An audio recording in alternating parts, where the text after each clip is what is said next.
Hello everyone. तो हम start कर रहे हैं डाउट से। ठीक है, एक्सरसाइज 3.3 में क्वेश्चन नंबर 6 एंड 10। ठीक है, देखो क्वेश्चन नंबर 6। सानूर देखो क्वेश्चन नंबर 6 क्या करना है। तो क्वेश्चन नंबर 6 में जो आपके पास क्वेश्चन है वो cos π/4 माइनस एक्स। देखो इजी सा क्वेश्चन है। आपको करना क्या है कि फर्स्ट में जो आपका एंगल दिया हुआ है ऊपर में है ना, उस एंगल को आप ध्यान से देखो। cos π/4 minus x into cos π/4 minus y, ऐसा कुछ है। Minus times sine of π/4 minus x into sine of π/4 minus y, और इधर कुछ प्रूफ करने के लिए। ठीक है, तो मैं लेफ्ट हैंड साइड से कर रहा हूँ क्वेश्चन। देखो इस वाले एंगल को जो π/4 माइनस एक्स है, इसको अगर मैं a मान लेता हूँ और π/4 माइनस वाई को मैं b मान लेता हूँ, तो ये क्या बन जाएगा a और ये क्या बन जाएगा b। तो देखो एक्चुअली में क्या लिखा हुआ है आपका cos a cos b minus sine a sine b, और ये किसके इक्वल होता है cos a प्लस बी के। और cos a प्लस बी की वैल्यू कितनी है π/4 minus x plus π/4 minus y. ठीक है, π/4 प्लस π/4 कितना दे देगा π/2 माइनस एक्स प्लस वाई। देखो cos ऑफ π/2 माइनस थीटा क्या होता है, cos of π/2 minus theta first quadrant में है और y एक्सिस के अबाउट चेंज है, इसलिए ये क्या हो जाएगा sine of x plus y. देखो, और यही प्रूफ करना था, हो जाएगा। क्वेश्चन नंबर 10 में भी आपका सेम वही फॉर्मूला है। जो दो एंगल दिया हुआ है उसको आप a और b एज्यूम कर लो, तो आपका फिर से नीचे वाला जो पार्ट है वो भी आपका cos a माइनस बी का फॉर्मूला लिखा हुआ है। सानूर दोनों क्वेश्चन कर लोगे। क्वेश्चन नंबर 10 में आपका cos a माइनस बी का फॉर्मूला यूज होगा। जो एंगल है उसको a और b एज्यूम कर लो, तो आपका क्वेश्चन सॉल्व हो जाएगा। एनसीईआरटी में NCERT example number 14, example number 14 में देखो क्या है। एग्जाम्पल 14 में दिया हुआ है 10x प्लस बी। ठीक है, देखो आज हम लोग वो क्वेश्चन वैसे करने ही वाले हैं। तो देखो मैं प्रूफ क्या करने के लिए दिया हुआ है क्वेश्चन नंबर 14। देखो tan 3x into tan 2x into tan x, ठीक है, equal to tan 3x minus tan 2x into minus tan x। ठीक है, देखो जब भी आपको प्रूफ करने के लिए कोई क्वेश्चन आए तो सबसे पहले आप क्या देखो कि एंगल्स को देखो, कौन कौन सा एंगल हमारे पास इन्वॉल्व है। ठीक है, तो लेफ्ट हैंड साइड में देखो आपके पास 3x है, 2x है और x है, और राइट हैंड साइड में भी हमारे पास क्या है 3x है, 2x और x है, और सब में tan का फंक्शन है ना। तो इसका मतलब हमें tan तो यूज करना ही है, लेकिन एंगल पर्टिकुलरली कौन सा यूज करना है 3x 2x और x ही यूज करना है ना। तो देखो मैं इन तीनों एंगल में रिलेशन क्या होता है, तीनों एंगल में रिलेशन ये होता है। इसका मतलब हमें कहीं ना कहीं इसी टाइप का कुछ चीजें यूज करना है जिससे ये चीजें डिफरेंशिएट हो सके, है ना। यहाँ पे tan 3x का टर्म दिख रहा है मुझे, तो मैं दोनों तरफ क्या करूंगा tan लगा दूंगा, है ना। तो देखो tan 3x equal to tan 2x plus x, क्योंकि यही एक फॉर्मूला होता है जहां पे आपका tan 2x जनरेट होता है, tan x जनरेट होता है ना। तो मैंने ये लिख दिया, और अब यहाँ पे directly tan a plus b का फॉर्मूला आप यूज करो, है ना। तो बाकी आपका इजी पार्ट है, लेकिन सोचने वाली बात यहाँ पे ये है कि कैसे हमें ये सोचना है कि हमें यही फॉर्मूला यूज करना है ना, क्योंकि यहाँ पे tan 3x का भी फॉर्मूला यूज हुआ। ठीक है, तो देखो यहाँ पे मैं डायरेक्टली बस ये लिख रहा हूँ tan x into tan 2x। तो देखो मैंने ये फॉर्मूला जो यूज किया, तो जो कुछ भी हमें निकालने के लिए दिया हुआ वो सब कुछ किसके टर्म में है tan 3x tan 2x tan x tan x tan 2x, है ना। और जो हमें प्रूफ करने के लिए दिया हुआ है सेम वही चीज प्रूफ करने के लिए भी हमें बस उसी एंगल्स के टर्म्स में। ठीक है, सुब्रजीत समझ में आ रहा है ना। इसका मतलब हम सही ट्रैक पे जा रहे हैं, है ना। देखो जो एंगल था और जो फंक्शन था उसी फॉर्मेट में हम लेके आ गए। अब क्या करो, बस सिंपली क्रॉस मल्टीप्लाई कर दो। क्रॉस मल्टीप्लाई करके रीअरेंज करोगे तो यही चीज आपका प्रूफ करने वाला जो ऊपर वाला चीज है वो आपका निकल के आ जाएगा। कर पाओगे आप? समझ में आ गया सुब्रजीत? क्लियर है ना? तो इसको आपको क्रॉस मल्टीप्लाई करो और रीअरेंज करोगे तो यही वाला पार्ट आपका ऊपर वाला प्रूफ हो जाएगा। ठीक है, तो कैसे सोचना है, बस उस चीज को आप देखो कि कौन कौन सा एंगल इन्वॉल्व है, एंगल के बीच में हम क्या रिलेशन निकाल सकते हैं, है ना? एक बार आपको वो पता चल जाएगा तो फिर आप बस प्रॉपर्टी ही तो और फॉर्मूले ही तो यूज करने हैं, है ना? तो यहां तक आपको समझ में आ गया। नेक्स्ट हम लोग आते हैं जेई के शीट पे। जेई वाले शीट में क्वेश्चन नंबर 103, क्वेश्चन नंबर 103 में देखो क्या है। 103 में हमें प्रूफ, एक मिनट, 103, हाँ 103 में हमें जो क्वेश्चन दिया हुआ है वो ये बोल रहा है कि एफ एक्स इक्वल टू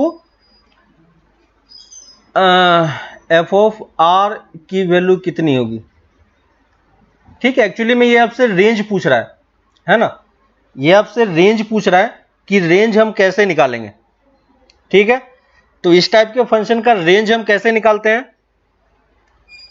इस टाइप के फंक्शन का हम रेंज कैसे निकालेंगे। ठीक है, तो रेंज वाला पार्ट अभी आप रहने दो, रेंज वाला पार्ट हम लोग अभी आगे करेंगे, अभी इसी के पार्ट वही वाला पार्ट आने वाला है।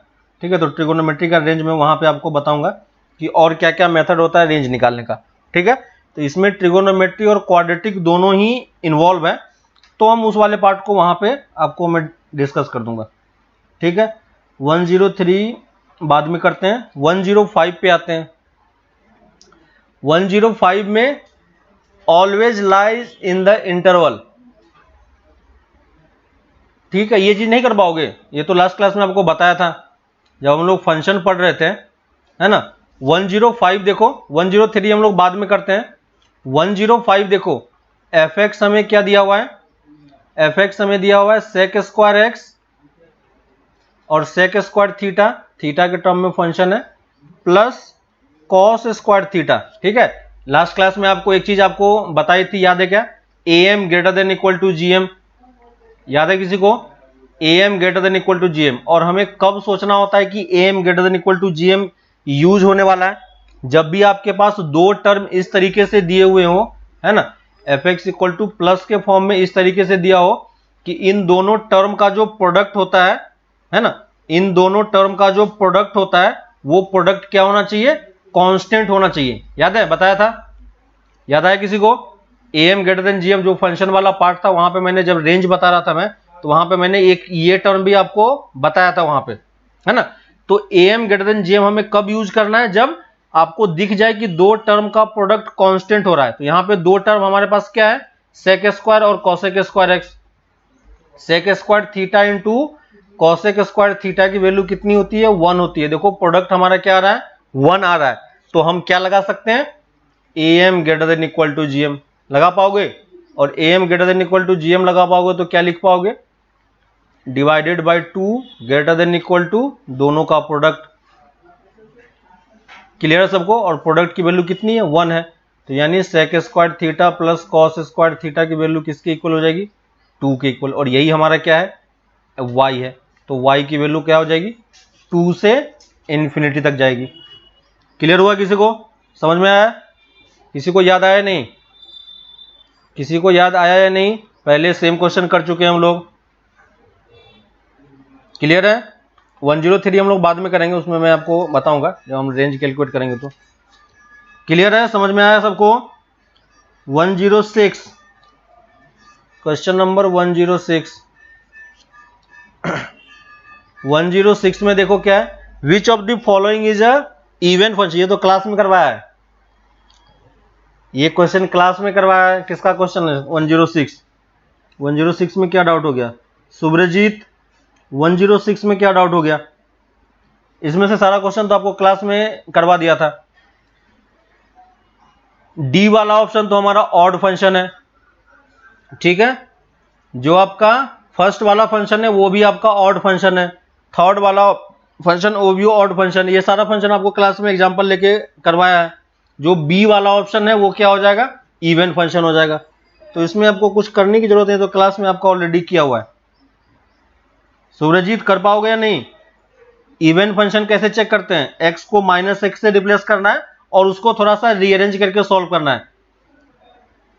ऑड इवन वाले पार्ट में देखना, ये चारों क्वेश्चन आपका कॉपी में किया हुआ है, ठीक है, तो वहां पे आप देख लेना। तो 106 हो गया। 106 के बाद 113 पे आते हैं। Inverse of the function, same question class में करवाया है। 113 किसका डाउट है? दिग्बल है, कॉपी में नहीं मिल रहा है। सेम क्वेश्चन आपको क्लास में एग्जांपल में लेके करवाया था। e⁻x को t ले लो और क्रॉस मल्टीप्लाई करके सॉल्व करो। क्वेश्चन क्लास में एग्जांपल में किया हुआ। एग्जांपल में देखो, जब हम लोग इनवर्स फंक्शन कर रहे थे वहां पे मैंने एग्जांपल में ये चीज बताया था आपको। 113 एग्जांपल में किया हुआ है। 114 इनवर्स निकालना। 114 में देखो एक्सपोनेंशियल में है तो आपको क्या करना पड़ेगा, इसमें लॉग में लेके आना पड़ेगा, ठीक है। तो 114 में देखो, question number 114, fx equal to 2x into x plus 1, ऐसा कुछ दिया हुआ है ना। x माइनस 1 है ना, x इंटू x माइनस 1 है। देखो तो इसको मैं y एज्यूम कर लूंगा, दोनों तरफ आप log ले लो, तो log y equal to, sorry base हम कितना ले लेंगे, बेस 2 ले लेंगे ताकि हमारा ये खत्म हो जाए। तो log 2 base y equal to x into x minus 1। यहां पे देखो x square minus x minus log 2 base y equal to 0। अब यहां से x का रूट निकाल सकते हो कि नहीं? x का रूट क्या होगा? 1 plus minus root over b square minus minus plus 4ac log 2y divided by twice a, है ना। तो यहां से f इनवर्स क्या लिखेंगे, x को हम किससे रिप्लेस करेंगे? f इनवर्स से। और इस तरफ जो फंक्शन है वो आप क्या करो, plus minus 1 plus 4 log 2x divided by 2। यहां पे 2 आ रहा है, 2 में से मुझे कोई एक चूज करना पड़ेगा, तो कौन सा चूज करेंगे? ऑप्शन में देखो दोनों दिया हुआ है, लेकिन जो हमारा फंक्शन डिफाइन है वो कहां से कहां डिफाइन है? 1 से ज्यादा डिफाइन है ना, 1 से इंफिनिटी तक डिफाइन, यानी पॉजिटिव वाला पार्ट है। तो कौन सा वाला पार्ट ले लेंगे? 1 माइनस वाला लोगे तो आपका क्या हो जाएगा, फंक्शन 1 से कम हो जाएगा, तो इसलिए हमें 1 प्लस वाला पार्ट लेना पड़ेगा। समझ में आया? किसका था डाउट? दिग्बल है, दिग्बल है, क्लियर है। 113 आपके कॉपी में किया हुआ है, देखना उसमें। 114 हो गया। नेक्स्ट 116 में क्या है? 116 में हमारा फंक्शन दिया, ये किसका डाउट है? 116 में क्या हो गया? डायरेक्टली आंसर नहीं हो जाएगा, x प्लस 4/3। 116 किसका डाउट है? सुब्रजीत 116 में क्या हो गया? आंसर मैच नहीं कर रहा है। सुब्रजीत 116 में क्या डाउट है बताओ? इजी सा क्वेश्चन है, कुछ है नहीं उसमें। 116 के बाद 119 में हमें दिया हुआ है sine theta into sine theta plus sine 3 theta.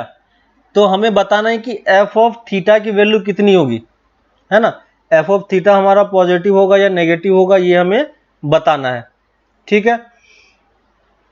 तो देखो, अगर आपके पास फॉर्मूला याद हो, यहां पे साइन 3 थीटा का फॉर्मूला यूज कर सकते हो कि नहीं?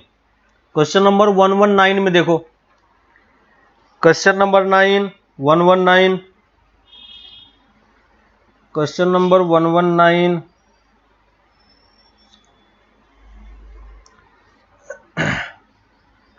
Question number 119, f x equal to हमें दिया हुआ है और एफ ऑफ थीटा हमें दिया हुआ है sine theta into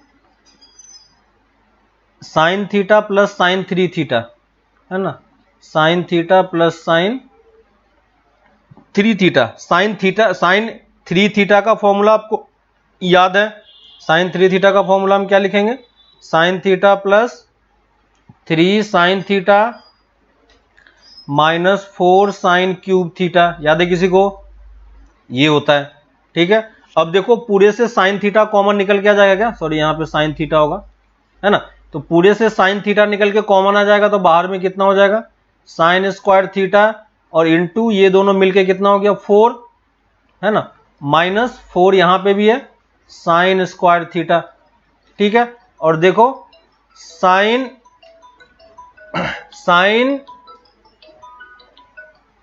square theta से 4 मैंने कॉमन ले लिया, तो 4 into 1 minus sine square theta, ठीक है। अब देखो यहां पे देखो 1 माइनस साइन स्क्वायर थीटा क्या होगा, साइन स्क्वायर थीटा की वैल्यू क्या होती है less than 1 greater than equal to 1, minus sine square theta क्या हो जाएगा minus sine square theta less than equal to 1 greater than equal to 0, ठीक है। 1 माइनस अगर इसमें 1 ऐड करेंगे तो ये क्या हो जाएगा 1 minus sine square theta greater than equal to 1, और ये है ना, यानी ये जो वैल्यू है आपकी, ये वैल्यू क्या है ऑलवेज 0 से 1 के बीच में लाई कर रहा है, ठीक है। ये वाला पार्ट कहां से कहां लाई कर रहा है, ये वाला पार्ट कहां से कहां लाई कर रहा है, ये वाला पार्ट आपका 0 से 1 के बीच में लाई कर रहा है ना, तो ये वाला पार्ट आपका 0 से 1 के बीच में लाई कर रहा है। साइन स्क्वायर थीटा भी क्या होता है 0 से 1 के बीच में ही लाई करता है, क्लियर है ना। तो अब बताओ कि ये थीटा की कोई भी वैल्यू पुट करोगे ये 0 से 1 होगा, थीटा की कोई भी वैल्यू पुट करोगे ये भी 0 से 1 होगा, तो दोनों का प्रोडक्ट कितना हो जाएगा, दोनों का प्रोडक्ट भी always greater than equal to 0 ही होगा, है ना। तो कौन सा ऑप्शन हो जाएगा आपका सी वाला, क्लियर है। किसका डाउट था 119 दिग्बलय सुब्रजीत और सुप्रजीत, क्लियर है। Question number 120, question number 120 inverse same खुद से करो, क्लास में किया हुआ है सेम टाइप का एग्जांपल।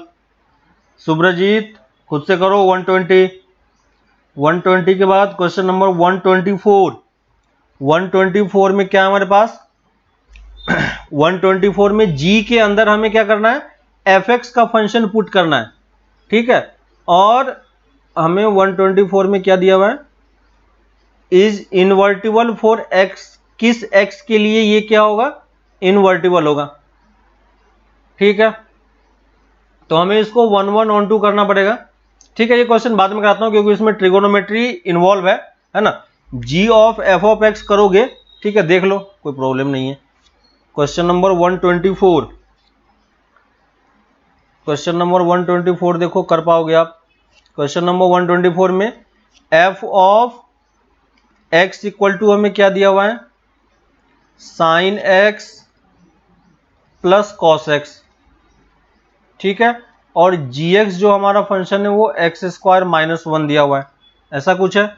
और g ऑफ fx हमें पूछ रहा है, ठीक है। g ऑफ fx की वैल्यू क्या होगी, तो g वाले फंक्शन में x के जगह पे fx पुट करोगे तो ये कितना हो जाएगा sine x plus cos x का होल स्क्वायर माइनस 1, है ना, sine x minus cos x का होल स्क्वायर -1, और इसको जब आप ओपन करोगे तो ये क्या हो जाएगा sine square x plus cos square x minus 1, है ना, plus sorry sine square x plus cos square x plus 2 sine x into cos x minus 1, है ना, ये आएगा।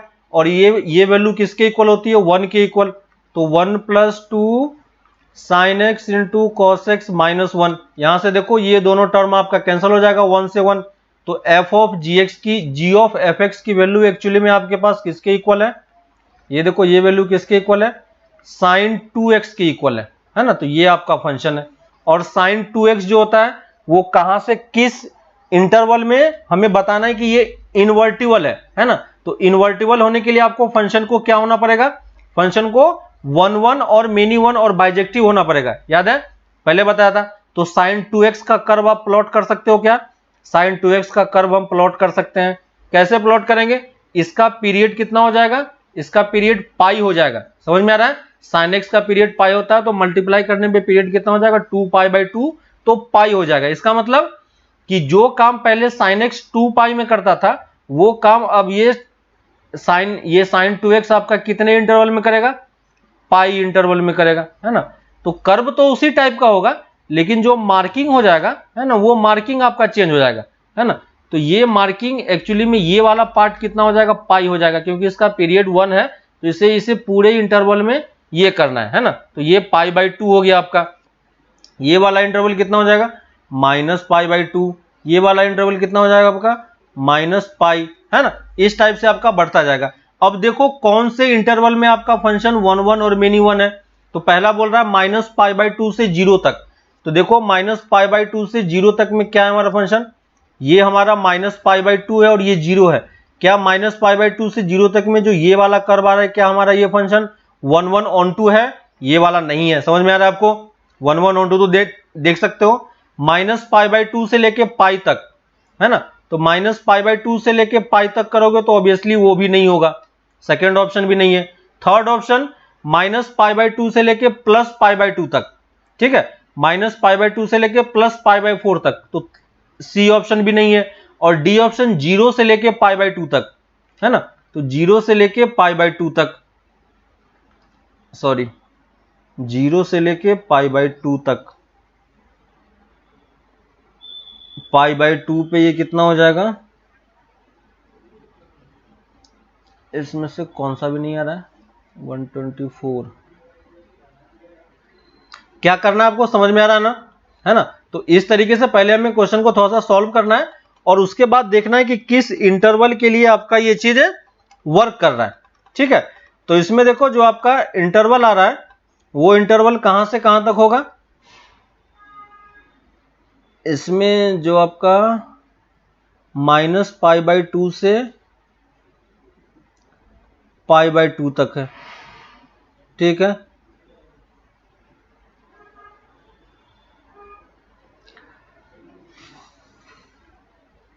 ठीक है, सी ऑप्शन करेक्ट कर लो। सी ऑप्शन जो आपका दिया हुआ है, आंसर सी है शायद, है ना। चेक करना आंसर सी आ रहा है सबका, क्या मतलब कि आंसर में सी दिया हुआ है क्या, शायद 122 का, ठीक है। तो वहां पे देख लो, ये जो जहां पे आपका इंटरवल दिया हुआ है इसमें से किसी भी इंटरवल में आपका फंक्शन 1 1 on 2 नहीं आएगा, ठीक है। ये जो सी ऑप्शन है, सी ऑप्शन एक्चुअली में आपका गलत है, ठीक है। सी ऑप्शन को -π/4 से +π/4 कर लो, ठीक है। तो -π/4 से +π/4 करोगे तो आपको समझ में आएगा ये वाला पॉइंट आपका कितना होगा, -π/4 होगा और ये कितना होगा, +π/4 होगा। तो इस रीजन में आपका फंक्शन क्या हो जाएगा, 1 1 on 2 होगा, ठीक है। तो इसका जो सी ऑप्शन है उसको सही कर लो, -π/4 से लेके π/4 तक, ठीक है। तो ग्राफ प्लॉट करके आप देख सकते हो, ऑप्शन गलत दिया हुआ है, सही कर लेना, ठीक है। 124 हो गया। 124 के बाद 125 125 में इनवर्स निकालने में क्यों दिक्कत हो रहा है, किसका डाउट है 125, सुब्रजीत इनवर्स में क्यों प्रॉब्लम हो रहा है, तुम्हारा सारा क्वेश्चन प्रॉब्लम इनवर्स में ही आ रहा है, क्या प्रॉब्लम क्या है उसमें, क्या समझ में नहीं आ रहा है कि कैसे निकालना होता है। 125 सुब्रजीत बताओ क्या डाउट है तुम्हें, इनवर्स में क्यों प्रॉब्लम हो रहा है, इनवर्स तुम कैलकुलेट नहीं कर पा रहे हो या तो समझ नहीं पा रहे हो इसलिए प्रॉब्लम हो रहा है, वरना इजी सारा क्वेश्चन है ये सारा। देख के बताओ कि क्या डाउट है इसमें, तब तक मैं आगे कराता हूं। 136 एफ दिया हुआ है, एफ तो प्रॉपर्टी है, लॉग वाली प्रॉपर्टी पढ़ा नहीं था। देखो कैपिटल एफ के अंदर अगर मैं आप एफ एक्स पुट करोगे तो आपको क्या मिलेगा, 136 देखो प्रॉपर्टी है, 136 दिग्बलय कौन सी प्रॉपर्टी है, a⁴ log ax की वैल्यू कितनी होती है, x होती है। ये log वाले में प्रॉपर्टी मैंने बताया था आपको, ठीक है। इस वाले में बताओ, हाँ 124 का सी दिया हुआ उसको आप करेक्ट कर लेना, ऑप्शन आपका ये होगा, वो जो नीचे -π/2 लिखा हुआ है ना, पहला वाला जो -π/2 लिखा हुआ ये गलत है, इसको 4 कर लो तो ये आपका करेक्ट ऑप्शन है, ठीक है। 136 में देखो मुझे ये वाली प्रॉपर्टी यूज करनी है, ठीक है। दिग्बलय देखो 136 में, तो यहां पे जो हमारे पास फंक्शन है एफ एक्स, हमें फंक्शन डिफाइन किया हुआ है log of x base a, और कैपिटल एफ एक्स जो हमें फंक्शन डिफाइन किया हुआ है वो a⁴x डिफाइन किया हुआ है, और जो हमें कैलकुलेट करना है वो कैपिटल एक्स के अंदर एफ एक्स पुट करना है। तो कैपिटल एक्स के अंदर एफ एक्स पुट करोगे तो क्या होगा, ये आ जाएगा, और ये वैल्यू किसके इक्वल होती है, एक्स के इक्वल होती है। ठीक है, और यही अगर आप उल्टा करके आप चेक करते हो, एफ के अंदर कैपिटल एफ को पुट करोगे तो कितना आएगा, log a to the power ax, तो फिर से कितना मिलेगा, x ही मिलेगा। तो सारा ऑप्शन एक्चुअली में आपको पुट करके चेक करके देखना है कि कहां पे क्या आ रहा है। ठीक है, तो आप वो चेक करोगे तो आपको समझ में आ जाएगा। सुब्रजीत बताओ 125 में क्या डाउट है, 125 में क्या डाउट है तुम्हारा, 125 क्यों नहीं हो रहा है? इनवर्स वाले सारे क्वेश्चन में आपको डाउट हो रहा है, बताओ क्या डाउट है इसमें 125 में। 136 हो गया, 139 एफ एक्स हमें दिया हुआ है, ये आपको खुद से सोचना है। 139 किसका है, दिग्बलय। एफ एक्स हमें, जी एक्स हमें दिया हुआ है और एफ ऑफ जी एक्स हमें दिया हुआ है। ठीक है, आपको सोचना है कि एफ एक्स फंक्शन क्या होगा जिसके अंदर जी एक्स पुट करने पे आपका ये एफ ऑफ जी एक्स आना चाहिए। तो हर एक फंक्शन में आपका जो 4 ऑप्शन है, चारों ऑप्शन में आप जी एक्स की वैल्यू उसके अंदर पुट करके चेक करो कि किसके अंदर आपका आंसर मैच कर रहा है। इसमें तो कुछ है ही नहीं, दिग्बलय कर पाओगे, ऑप्शन से चेक करना है इसमें। अब इसमें क्या करना है फिर, दिग्बलय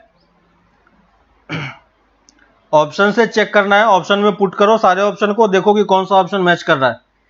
139 के बाद 141 में देखो एफ एक्स हमें दिया हुआ है, जी एक्स हमें दिया हुआ है। Assuming that a equal to b if f of g x equal to g of f x for all value of x, what can you say about c and d. ठीक है, तो f of g x और g of f x आप calculate करो और दोनों को equate करके देखो। क्वेश्चन नंबर 144 में देखो, क्वेश्चन नंबर 141 में एफ एक्स हमें दिया हुआ है, एफ एक्स हमें दिया हुआ है ए एक्स प्लस बी, और ए की वैल्यू इसने ऑलरेडी 1 दे दिया है। तो एफ एक्स हमारा क्या है, एक्स प्लस 2, बी की वैल्यू भी हमें दिया हुआ है, और जी एक्स जो हमें दिया हुआ है वो क्या दिया हुआ है, सी एक्स प्लस डी। ठीक ना, तो ये हमें सी एक्स प्लस डी भी दिया हुआ है। क्लियर है, अब हमें करना क्या है, f of g equal to g of f calculate करना है। तो पहले f of g x calculate करो, एफ ऑफ जी एक्स की वैल्यू कितनी हो जाएगी, c x plus d plus 2 है ना, और जी ऑफ एफ एक्स कितना हो जाएगा, जी ऑफ एफ एक्स कितना हो जाएगा, सी एक्स की जगह पे हमें क्या पुट करना है, एक्स प्लस 2 प्लस डी। ठीक है, दोनों को आप इक्वेट कर दो, इक्वेट करोगे तो क्या होगा, c x plus d plus 2 equal to c x plus twice c plus d. यहां से देखो सी एक्स कैंसिल हो गया, डी से डी कैंसिल हो गया, 2 से 2 कैंसिल हो गया, c की वैल्यू कितनी आ रही है, 1 आ रही है। ठीक है, तो यहां पे आप क्या बोल रहे हैं, c इक्वल टू 1 और d आर्बिट्ररी। यहां पे देखो c की वैल्यू ही सिर्फ आ रही है, d एक्चुअली में क्या हो जा रहा है, कैंसिल हो जा रहा है ना। इसका मतलब d की वैल्यू आप कुछ भी पुट करो हमेशा d क्या हो जाएगा, आपका कैंसिल हो जाएगा। तो d आप क्या ले सकते हो, कोई भी आर्बिट्ररी वैल्यू आप कुछ भी चूज कर सकते हो, कोई फर्क नहीं पड़ता। ठीक है, क्लियर हो गया, दिग्बलय समझ में आ गया। ठीक है, तो ये सारे क्वेश्चन आपका शीट डिस्कशन हो गया अप टू 140 तक। ठीक है, सुब्रजीत इनवर्स वाला पार्ट आप फिर से रिवाइज करो। ठीक है, क्योंकि इनवर्स वाले क्वेश्चन में आपको डाउट हो रहा है ना, वहां पे मैंने आपको बताया था कि कैसे कैसे प्रोसीड करना है, एक बार उसको आप फिर से रिवाइज करो। फिर भी अगर किसी क्वेश्चन में डाउट आता है ना, वहां पे मैंने एग्जाम्पल बहुत सारा आपको करवाया था, उन्हीं सारे एग्जाम्पल को आप फिर से ट्राई करो, है ना, और देखो कि किस क्वेश्चन में आपको डाउट हो रहा है। ठीक है, उसके बाद जिसमें डाउट होता है वो आप मुझसे पूछ लेना, है ना, और उसके बाद फिर आप जो ये शीट है इसमें जहां जहां पे आपको इनवर्स के क्वेश्चन में डाउट हो रहा है वो आपको देखना है। ठीक है, तो ये चीज आप थोड़ा सा ध्यान रखना कि कैसे हमें ये क्वेश्चन करना होता है। ठीक है, तो अब हम लोग आते हैं आगे अपने दूसरे क्वेश्चन पे। ठीक है, दूसरे क्वेश्चन पे देखो, दूसरा क्वेश्चन दो, ये सारा पार्ट हमारा कवर हो गया है ऑलरेडी, है ना। तो अब हम लोग आते हैं अपने ट्रिगोनोमेट्री वाले पार्ट पे। ठीक है, नेक्स्ट क्लास में आपका ये शीट कंप्लीट हो जाएगा, 165 तक क्वेश्चन है। ठीक है, तो कल आपका ये 165 तक सारा डिस्कशन हो जाना चाहिए। ठीक है, तो 165 तक आप सारे क्वेश्चन ट्राई करो, फिर 25 क्वेश्चन है, फिर आपका ये शीट ही कंप्लीट हो जाएगा। ठीक है, तो नेक्स्ट क्लास में एक्सरसाइज 2 आपका कंप्लीट होना चाहिए। फिर भी अगर पहले वाले पार्ट में किसी का कोई डाउट रह गया हो तो बता देना, उसको हम लोग डिस्कशन कर लेंगे। ठीक है, अब हम लोग आते हैं ट्रिगोनोमेट्री वाले पार्ट पे। ट्रिगोनोमेट्री में हम लोग क्वेश्चन कर रहे थे। ठीक है, तो आपको ये एक्सरसाइज 3.3 आपको समझ में आ रहा होगा कि कैसे हम क्वेश्चन यूज कर रहे हैं। ठीक है, अब मैं कुछ क्वेश्चन लेता हूं जहां पे CND वगैरह फॉर्मूला वगैरह जो है यूज होता है, और जो आपका एक्सरसाइज 3.3 के आगे के क्वेश्चंस हैं, है ना, आगे के क्वेश्चन जो आपका 10 तक आप लोग कर चुके हो। ठीक है, 11 से लेके आगे जो 21 तक है, इन सब में कहीं ना कहीं CND फॉर्मूला यूज हो रहा है। ठीक है, तो CND वाला, हाँ, उसी वाले पार्ट को हम लोग करेंगे अभी। तो क्वेश्चन उस पर करेंगे, तो क्वेश्चन के थ्रू आपको ज्यादा अच्छे तरीके से समझ में आएगा कि कैसे हमें करना होता है। ठीक है, जैसे मान लो कि एक क्वेश्चन ले लेता हूं मैं। क्वेश्चन है हमारे पास, मान लो हमें प्रूफ करना है। इसमें आपके जितने क्वेश्चन आएंगे वो बेसिकली प्रूफ करने वाले ही ज्यादा क्वेश्चन होंगे। ठीक है, तो मान लो हमें प्रूफ करना है sin x minus sine y upon cos x plus cos y। ठीक है, फॉर्मूले का लिस्ट आपके फ्रंट पेज पे होना चाहिए, है ना, ताकि आपको कभी फॉर्मूला देखने की जरूरत पड़े तो वो वाला पार्ट हम लोग जल्दी से देख पाओगे आप। ठीक ना, तो फॉर्मूले वाला पेज आपके पास फ्रंट पेज पे होना चाहिए, ताकि आप तुरंत वो फॉर्मूला देख के लिख पाओ, अगर आपको अभी तक याद नहीं हुआ है तो। ठीक है, तो देखो ये हमें प्रूफ करना है, और ये किसके इक्वल है, tan of x minus y by 2 के इक्वल है। ठीक है, तो देखो जब भी इस टाइप का क्वेश्चन होता है तो हमें कैसे समझना है कि CND फॉर्मूला यूज होगा या नहीं होगा। पहली चीज कि सेम ट्रिगोनोमेट्रिक फंक्शन सब्ट्रैक्शन या प्लस के साथ इन्वॉल्व होगा। तो यहां पे देखो साइन है, यहां पे भी साइन है। एंगल दोनों का क्या होना चाहिए, ऑब्वियसली अलग अलग होना चाहिए, क्योंकि सेम एंगल होगा तो सब्ट्रैक्शन में 0 हो जाएगा और एडिशन में 2 टाइम्स हो जाएगा, है ना, तो उसको करने की जरूरत नहीं है ना। तो साइन इस टाइप से आपको देखना है कि हमेशा एक एंगल होना चाहिए। यहां पे देखो सिंगल एंगल है, यहां पे भी सिंगल एंगल है। ठीक है, और लेकिन दोनों डिफरेंट एंगल है, और सेम ट्रिगोनोमेट्रिक फंक्शन आपस में सब्ट्रैक्ट हो रहा है, और नीचे में देखो सेम ट्रिगोनोमेट्रिक फंक्शन आपस में डिवाइड भी हो रहा है। ठीक है, तो ये पहला हिंट हमें मिला।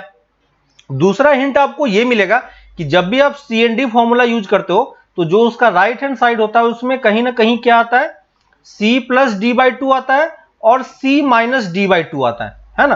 तो कभी भी आपको इस टाइप का डिनोमिनेटर में 2 का टर्म टाइप का कुछ दिखाई पड़े, है ना, जब एंगल की बात कर रहा हूं मैं, है ना, देखो एंगल में देखो यहां पे जो टर्म है वो x minus y by 2 format का है ना। तो इसका मतलब जो हम CND फॉर्मूला यूज करते हैं उसमें कहीं ना कहीं C plus d/2 C minus d/2 का टर्म आता ही आता है ना। तो हमें यहां से भी 2 हिंट आपको दिखाई पड़ता है क्वेश्चन में कि आपको कौन सा CND फॉर्मूला कहां पे यूज करना है। ठीक है, तो पहला हिंट हमें कहां से मिलता है कि सेम ट्रिगोनोमेट्रिक फंक्शन सब्ट्रैक्ट या ऐड हो रहे हैं, और दूसरा हिंट हमें एंगल से मिलता है कि अगर आप एंगल को ध्यान से देखोगे तो एंगल के बीच में भी आप रिलेशन निकाल पाओगे। यहां पे देखो क्या किया हुआ है, x माइनस वाई बाई 2 किया हुआ है ना, और CND फॉर्मूले में भी एक टर्म आपका x माइनस वाई बाई 2 करके आता ही है ना। तो अगर आपको साइन, तो पहले वाले में हम कौन सा फॉर्मूला यूज करेंगे, sine C minus sine D का, है ना। तो sine C minus sine D का फॉर्मूला क्या होता है, याद होगा आपको, 2 times cos C plus d/2। तो यहां पे C और D कितना है, x और y के इक्वल है, तो हम क्या लिख पाएंगे, देख लो पीछे में फॉर्मूला पलट के देखो कि ये लिखा हुआ है या नहीं, into sine of x minus y by 2। Check करके बताओ, है ना, सबके पास फॉर्मूले का लिस्ट होना चाहिए। फॉर्मूला बार बार नहीं देखोगे फॉर्मूला याद नहीं होगा, इसलिए बोला है कि अभी आपको फॉर्मूला याद नहीं है कोई बात नहीं, लेकिन आपके पास फॉर्मूला फ्रंट पेज पे लिखा हुआ होना चाहिए, ताकि जब भी जरूरत पड़े आप तुरंत फॉर्मूला पलट के देख पाओ। ठीक है, अभी जो लोग बोर्ड पे देख के लिख रहे हैं उन लोगों को समझ में नहीं आएगा। ठीक ना, जो लोग अपना कॉपी से फॉर्मूला देख के लिख रहे हो उसको समझ में आ रहा होगा। ठीक है, तो इसलिए बोला था कि आप लिस्ट तैयार रखो कि कभी भी जरूरत पड़े तो हम उस पर जा सकें।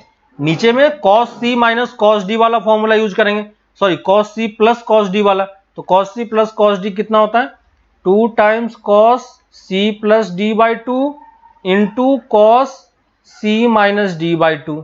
देखो, और दोनों तरफ से अगर आप देख पा रहे होगे तो ये दोनों टर्म आपका कैंसिल हो गया, ठीक है, और ये सॉल्व होकर कितना आ गया 10x माइनस वाई बाई 2, और यही हमें प्रूफ करना था।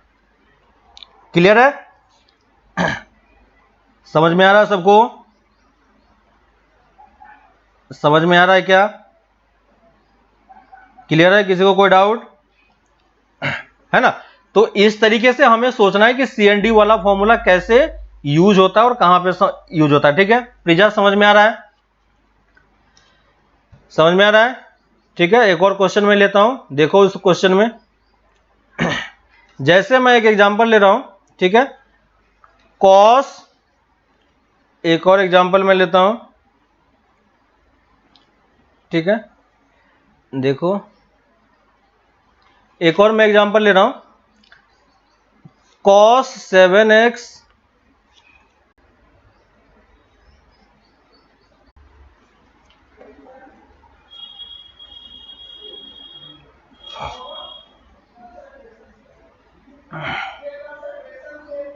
अभी देखो सही आ रहा है क्या? ठीक है, तो देखो ये क्वेश्चन लिख लो आप, ये क्वेश्चन लिख लो, और इस क्वेश्चन में मैंने बोला कि cos 7x plus cos 5x divided by sin 7x minus sin 5x equal to cot x, हमें ये प्रूफ करना है। ठीक है, तो कैसे प्रूफ करेंगे उस चीज को देखो, देखते हैं। तो फिर से हमें यहां पे हिंट ये दिख रहा है कि देखो यहां पे सेम ट्रिगोनोमेट्रिक फंक्शन आपस में ऐड हो रहा है, यहां पे सेम ट्रिगोनोमेट्रिक फंक्शन आपस में सब्ट्रैक्ट हो रहा है सर, है ना? तो हाँ दिख रहा है, तो इस तरीके से हमें सेम ट्रिगोनोमेट्रिक फंक्शन दिख रहा है, तो हमें CND फॉर्मूले के बारे में सोचना चाहिए। ठीक है, लेकिन साथ ही साथ हमें यह भी देखना है कि इधर 7x और इधर 5x है, और यहां पे जो एंगल है वो कितना है, x है ना? तो अगर एंगल x है तो हमें यह पता है कि जब CND यूज करते हैं तो एंगल जो होता है हमारा c plus D by two और c minus D by two का टर्म भी जनरेट होता है एंगल के टर्म्स में, है ना? तो यहां पे देखो 7x plus 5x divided by 2 करोगे तो कितना आएगा आपके पास, 7 प्लस 5 2 डिवाइडेड बाई 2x यहां से जनरेट होगा, और 7x minus 5x divided by 2 करोगे तो x जनरेट होगा, है ना? इसका मतलब हम सही डायरेक्शन में मूव कर रहे हैं। क्लियर है? तो यहां पे हमें सिंपली क्या करना है ना, यहां पे सिंपली क्या करना है हमें कि CND वाला फॉर्मूला यूज करना है, और CND वाले फॉर्मूले को यूज करके सिंपली आपको फॉर्मूला सॉल्व करना है ना? तो कैसे हमें पता चल रहा है, ये चीज समझ में आ रहा है? ठीक है ना? कैसे पता चल रहा है, कैसे फॉर्मूला यूज हो रहा है, समझ में आ रहा है सबको क्या? किसी को कोई डाउट है यहां तक कि कैसे मैंने फॉर्मूला समझा कि हमें यहां पे CND यूज करना है ना? तो ये चीज आपको चेक करना आना चाहिए कि एक बार आप अगर चेक कर पाओगे तो आपका क्वेश्चन इजी हो जाएगा। ठीक है, उसके बाद CND cos c plus cos d का फॉर्मूला यूज करोगे तो cos c plus cos d कितना होता है, cos c plus cos d कितना होता है 2 times cos a plus b by 2, तो cos a plus b by 2 कितना हो जाएगा 6x into cos a minus b by 2 divided by denominator में sin c minus sin d use करोगे तो कितना होगा 2 times cos a plus b by 2 into cos into sine a minus b by 2, है ना? फिर से देखो टर्म आपका कैंसिल हो गया, ये क्या दे देगा आपको, cot x दे देगा। ठीक है, तो समझ में आ रहा है, समझ में आ रहा है प्रिजा कि कैसे CND फॉर्मूला यूज हो रहा है और कहां पे हम यूज कर रहे हैं? ठीक है, तो इस तरीके से आपको सोचना है कि कहां पे हमें CND फॉर्मूला यूज करना है, और मैक्सिमम टाइम पे आपका इसी टाइप का फॉर्मूला क्या होता है, यूज होता है। ठीक है, देखो एक और टाइप का मैं क्वेश्चन ले रहा हूं जहां पे आपको ये थोड़ा सा हिंट मिलेगा कि हमें कैसे क्वेश्चन को प्रोसीड करना है, और CND तो यूज हो ही रहा है लेकिन कैसे और इसको हम बेटर तरीके से सोच सकते हैं। ठीक है, जैसे मान लो आपके पास प्रूफ करने के लिए दिया हुआ है sin 5x minus 2 sin 3x। देखो ये वाला क्वेश्चन, देखो ये अच्छा क्वेश्चन है, आपको समझ में आएगा कि हमें कैसे फॉर्मूला यूज करना है और कैसे कैसे लगाना है। ठीक है, और यहां पे देखो हमारे पास 3 टर्म है एक्चुअली में।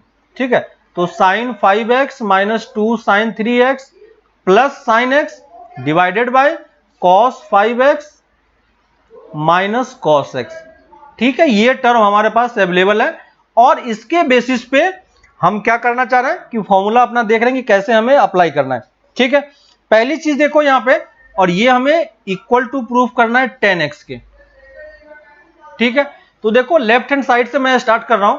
लेफ्ट हैंड साइड में देखो आपको यहां पे हमें ये तो दिख रहा है कि जो ट्रिगोनोमेट्रिक फंक्शन है वो सिंगल सिंगल ट्रिगोनोमेट्रिक फंक्शन है ना, और एंगल एक्चुअली में अलग अलग है लेकिन सेम टाइप का ट्रिगोनोमेट्रिक फंक्शन है, लेकिन सेम टाइप का ट्रिगोनोमेट्रिक फंक्शन यहाँ पे ऐड सब्ट्रैक्ट हो रहा है। तो हमें सीएनडी का ये पता चल रहा है कि हम सीएनडी यहाँ पे यूज कर सकते हैं, है कि नहीं।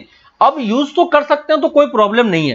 प्रॉब्लम कहां पे है? प्रॉब्लम यहां पे है कि यहां पे एक्चुअली में 3 टर्म है ना, तो 3 टर्म में से हम किस टर्म में सीएनडी यूज करेंगे। अगर 2 टर्म होता तब तो हमें समझ में आ जाता कि किस में सीएनडी लगाना है ना, लेकिन 3 टर्म है तो हमें थोड़ा सा ये ध्यान रखना होगा कहां पे सीएनडी हम यूज करें कि हमारा क्वेश्चन सही हो, है ना। तो उसके लिए हमें फिर से कहां पे जाना पड़ेगा? एंगल पे जाना पड़ेगा। राइट हैंड साइड में देखो एंगल कितना है? x का टर्म है, ठीक है। यहां पे देखो एंगल क्या क्या है? 5x है, 3x है और x है, ठीक है। तो देखो एंगल को मैं यहां पे बस साइड में लिख के आपको दिखा रहा हूं, ठीक है। अगर मान लो कि अगर आपने इस दोनों टर्म का, है ना, देखो अगर मैं इस दोनों टर्म का आपने पेयर लिया होता, ठीक है, इस दोनों टर्म में अगर आपने सीएनडी यूज किया होता, तो इस दोनों टर्म में अगर सीएनडी यूज करोगे तो c प्लस d/2 का टर्म जनरेट होगा, तो कितना हो जाएगा? 8/2 4x का टर्म जनरेट होगा, और माइनस करोगे तो x का टर्म जनरेट होगा, ठीक है। यहां पे भी कोई प्रॉब्लम नहीं है। इस दोनों में सीएनडी देखो यूज करोगे तो क्या आएगा आपका? इस दोनों में सीएनडी यूज करोगे तो क्या आएगा? फिर से a प्लस b/2 यूज करोगे तो कितना आ जाएगा? 2x जनरेट होगा, और a माइनस b/2x जनरेट करोगे तो फिर से x जनरेट होगा। यहां पे भी कोई प्रॉब्लम नहीं है, ठीक है। और इसमें अगर हम तीनों में यूज करते हैं, देखो जितने पॉसिबल केस थे मैं सब पे ट्राई करके देख रहा हूं कि कौन सा बेस्ट सुटेबल है। तो इस दोनों में अगर आप ट्राई करोगे तो क्या क्या जनरेट होगा आपके पास? 3x जनरेट होगा और 2x जनरेट होगा, ठीक है। तो ये देखो मैंने 3 ऑप्शन आपके पास लिख दिए, है ना। 3 ऑप्शन में कहां कहां पे कौन कौन सा एंगल जनरेट हो रहा है मैंने वो सब लिख दिया। तो यहां पे देखो हमें प्रॉब्लम इस वाले पार्ट से भी नहीं है, ठीक है। ये जो 2x और x जनरेट हुआ है इस वाले पार्ट से भी प्रॉब्लम नहीं है हमें, है ना। लेकिन प्रॉब्लम क्या होगा कि यहां पे जो आपको एंगल दिख रहा है यहां पे एक्चुअली में 2 से मल्टीप्लाई भी है ना। तो 2 से मल्टीप्लाई है तो आपको इसमें से माइनस साइन 3x और माइनस साइन 3x अलग अलग करना पड़ेगा, है ना। और अलग अलग करोगे तो एक टर्म को आप इसके साथ लगा सकते हो, एक टर्म को आप इसके साथ लगा सकते हो, ये भी सही है, कोई दिक्कत नहीं होगा, लेकिन थोड़ा सा लेंदी हो जाएगा, ठीक है। मैं क्या कर रहा हूं, इस टर्म को वैसे ही छोड़ रहा हूं और इस वाले पार्ट में देख रहा हूं, ये एंड वाले पॉइंट को देख रहा हूं मैं, ठीक है। एंड वाले पॉइंट में देखो कौन कौन सा टर्म जनरेट हो रहा है? 3x जनरेट होगा और 2x जनरेट होगा। 2x से मैं x पे इजीली आ सकता हूं, कोई प्रॉब्लम नहीं होगा, ठीक है। 3x जो जनरेट हुआ इससे हमें फायदा ये हो जाएगा कि ये वाले 3x के साथ हम इसको कंबाइन करके बाहर निकाल सकते हैं, है ना। समझ में आ रहा है? तो मैंने क्या किया, क्लियर है? तो यहां पे जो हम एंगल लिख रहे हैं वो एंगल कुछ इस तरीके से होगा। तो मैं सीएनडी कहां पे यूज करूंगा? आप कहीं भी यूज कर लो, कोई फर्क नहीं पड़ता, दोनों से सॉल्व होगा, लेकिन कहां पे जल्दी होगा मैं उस चीज को आपको बताना चाह रहा हूं, ठीक है। तो ये देखो 5x और इस वाले पार्ट में अगर मैं सीएनडी यूज करता हूं, ठीक है, तो इस दोनों में जब आप सीएनडी यूज करोगे तो क्या हो जाएगा? 2 टाइम्स साइन सी माइनस साइन डी का फॉर्मूला यूज करो, है ना। तो साइन सी माइनस साइन डी का फॉर्मूला क्या हो जाएगा? 2 times sign C plus d/2, तो कितना हो जाएगा? 3x, है ना, इंटू कॉस सी माइनस d/2x, तो कितना दे देगा? 2x। और ये -2 साइन 3x तो पहले से था हमारे पास, ठीक है, डिवाइडेड बाय, इसमें फिर से मैं cos c minus cos d use करूंगा, है ना। तो cos c minus cos d use करके देखो कितना आता है? Sign 3x into sine 2x, देखना sine c plus d/2 sine c minus d/2 minus sine के साथ, ठीक है। ऊपर से देखो sign 3x 2 times sign 3x में बाहर निकाल सकता हूं, है ना। तो 2 टाइम्स साइन 3x बाहर निकाल लिया तो आपके पास क्या बच गया? cos 2x माइनस 1, ऐसा बचेगा कुछ, है ना, divided by 2 times minus times sign 3x और ये साइन 2x, ठीक है। ऊपर नीचे से देखो मेरा एक टर्म कैंसिल हो गया, ठीक ना। तो अगर आप ये वाला एंगल चूज करते या ये वाला एंगल चूज करते तो आपको प्रॉब्लम कहां पे होती समझ में आ रहा है? डिनोमिनेटर वाले पार्ट में आपका टर्म कैंसिल नहीं होता है ना। तो इस दोनों पार्ट को मैंने कैंसिल कर दिया और इस दोनों पार्ट को कैंसिल करके जब सॉल्व करोगे तो ऊपर में देखो क्या आ गया? cos 2x माइनस 1, है ना, नीचे में sin 2x है, तो sin 2x को मैं, है ना, यहाँ पे माइनस टाइम्स भी हमारे पास है ना, तो देखो माइनस को मैं एडजस्ट कर रहा हूं, यहाँ पे 1 माइनस cos 2x लिख रहा हूं, है ना। और जब भी आपके पास cos 2x के साथ 1 प्लस cos 2x या 1 माइनस cos 2x देखे तो आपको cos 2x का फॉर्मूला यूज करना है, ठीक है। तो ये कितना हो जाएगा 1 माइनस 2 साइन स्क्वायर x, है ना। तो यहां से देखो 1 माइनस cos 2x को आप क्या लिख सकते हो 2 साइन स्क्वायर x, तो ऊपर वाला टर्म ये हो गया, और नीचे वाले को फिर से मैं साइन ट्वाइस x का फॉर्मूला यूज करूंगा, तो कितना हो जाएगा 2 sine x into cos x, है ना। टर्म देखो ऊपर नीचे से फिर से आपका कैंसिल हो गया, तो ये टर्म कैंसिल हो गया, ये कैंसिल हो गया, ये कैंसिल हो गया, तो क्या आपका बच गया 10x, ठीक है। तो इस तरीके से आपको सोचना है कि CND कहां पे यूज करना है और किस तरीके से यूज करना है कि आपका क्वेश्चन थोड़ा सा जल्दी सॉल्व हो जाए, है ना। हमारा एम यही है कि किसी भी तरीके से हम क्वेश्चन को जल्दी सॉल्व कर पाए, ताकि हम सब कुछ जल्दी कर सकते हैं, ठीक है। एक जो इंपॉर्टेंट पॉइंट है, ठीक है, ट्रिगोनोमेट्री आपके लिए बहुत ज्यादा इंपॉर्टेंट है। अगर आपका ट्रिगोनोमेट्री स्ट्रांग है, ठीक ना, अगर आपका ट्रिगोनोमेट्री स्ट्रांग है तो देख लो आपका कौन कौन सा चैप्टर ऑटोमेटिकली स्ट्रांग हो जाएगा, है ना। आपका ट्रिगोनोमेट्री अगर स्ट्रांग हो जाता है तो एक तो ट्रिगोनोमेट्री अपने आप में एक चैप्टर है जिससे एक क्वेश्चन आता ही है, ठीक है। दूसरा आपका इंटीग्रेशन में आपको कोई प्रॉब्लम नहीं होगा, ठीक है, क्योंकि इंटीग्रेशन में मैक्सिमम टाइम पे हम ट्रिगोनोमेट्री में ही शिफ्ट कर जाते हैं, है ना। तो आपका इंटीग्रेशन अपने आप में एक बहुत बड़ा चैप्टर है, और उसका मेजर पोर्शन जो वो ट्रिगोनोमेट्री से ही सॉल्व होता है ना। तो आपको वहां के लिए प्रिपरेशन करना है अभी से ही, है ना। तो ट्रिगोनोमेट्री आपको इस तरीके से करना है कि क्वेश्चन दिया रहे तो आप एटलीस्ट सही डायरेक्शन में सोच पाओ, है ना। एटलीस्ट अटेम्प्ट करो सही डायरेक्शन में जाने का, धीरे धीरे प्रैक्टिस से वो चीजें आपका जनरेट होगा, ठीक है। लेकिन इस चैप्टर को छोड़ना नहीं है, क्योंकि ये चैप्टर छोड़ोगे तो फिर ये सब प्रॉब्लम होगा, ठीक है। तो कैलकुलस वाला पार्ट जो है, कैलकुलस वाले पार्ट में हर जगह पे ये चीज आता है, ठीक है। एरिया अंडर द कर्व या कर्व ट्रेसिंग वगैरह हम लोग पढ़ेंगे आगे चल के, है ना। तो एरिया अंडर द कर्व में भी आपका ट्रिगोनोमेट्री वाला पार्ट इन्वॉल्व होगा, है ना। कर्व को आपको इजीली समझने के लिए आपको ये चीजें यूज करनी पड़ेगी, ठीक है। ये चीज आपका होगा। इसके बाद आप जो आपका इंपॉर्टेंट पार्ट है इनवर्स ट्रिगोनोमेट्री, है ना। इनवर्स ट्रिगोनोमेट्री भी कंप्लीटली ट्रिगोनोमेट्री वाले पार्ट पे ही बेस्ड है ना। तो देखो एक ही चैप्टर से कितने चैप्टर आपका लिंक किया हुआ है ना। और बाकी आप जितने एलजेब्रा वाले पार्ट कर रहे हो, ठीक है, एलजेब्रा में वो कहीं भी ट्रिगोनोमेट्री डाल सकता है, ठीक है। तो ये मत सोचना कि ट्रिगोनोमेट्री बस अलग से चैप्टर है, ट्रिगोनोमेट्री अपने आप में इतना ज्यादा इंक्लूडेड है हर एक चैप्टर में, है ना, कि एलजेब्रा आप जहां भी पढ़ोगे, कहीं भी पढ़ो, उसमें वो ट्रिगोनोमेट्री डाल सकता है। सेम तरीके से, है ना, कंपोजिट फंक्शन की तरह वो उसको कहीं भी डाल सकता है। आप अभी भी जो शीट के फंक्शन वाले चैप्टर कर रहे होगे, वहां पे आप देख रहे हो कि उसमें ट्रिगोनोमेट्री कितना ज्यादा इन्वॉल्व है ना। हर एक पार्ट में कहीं ना कहीं ट्रिगोनोमेट्री का क्वेश्चन हमारे पास आ ही रहा है, ठीक है। तो इसलिए ट्रिगोनोमेट्री को थोड़ा सा सीरियसली करके और अच्छे तरीके से हमें सॉल्व करना है, ताकि आपको आगे के इन सब चैप्टर में कभी कोई प्रॉब्लम नहीं होगा, है ना। ये चीज अगर आपका स्ट्रांग है तो आगे आपको कहीं भी कुछ प्रॉब्लम नहीं होगा, ठीक है। तो इसलिए मैं आपको सब कुछ अच्छे तरीके से बता रहा हूं, है ना। और आराम आराम से हम लोग कर रहे हैं, कोई जल्दबाजी नहीं है, लेकिन एटलीस्ट एक बार आप सीख जाओगे तो क्वेश्चन वगैरह सही कर पाओगे, ठीक है। एक इंपॉर्टेंट पॉइंट है, ये इंपॉर्टेंट पॉइंट आप हमेशा ध्यान रखना, ठीक है। ये इंपॉर्टेंट पॉइंट आप हमेशा ध्यान रखना, क्योंकि ये आपका अभी भी यूज होगा और आगे चल के भी आपका यूज होने वाला है, ठीक है। इनवर्स ट्रिगोनोमेट्री में आएगा, कैलकुलस में आएगा, वहां पे मैं फिर से आपको ये पॉइंट बताऊंगा, है ना। डिफरेंशिएशन में आएगा, इंटीग्रेशन में आएगा, बहुत जगह आएगा, है ना। तो ये जो 4 पॉइंट है, बस 4 पॉइंट है ना। ये 4 पॉइंट अगर आपको ध्यान रहेगा हमेशा, तो कभी भी कोई प्रॉब्लम नहीं होगी आपको इंटीग्रेशन ट्रिगोनोमेट्री में। देखो पॉइंट क्या बोलता है, ठीक है। ये चीज आप ध्यान रखना, बस ये चीज आप ध्यान रखना कि आपके पास कुछ ऐसा टर्म हो, ठीक है। देखो स्क्वायर रूट के अंदर में 1 प्लस साइन थीटा का टर्म हो, ठीक है। स्क्वायर रूट के अंदर 1 माइनस साइन थीटा का टर्म हो, स्क्वायर रूट के अंदर 1 प्लस कॉस थीटा का टर्म हो, और स्क्वायर रूट के अंदर 1 माइनस कॉस थीटा का टर्म हो। क्लियर है?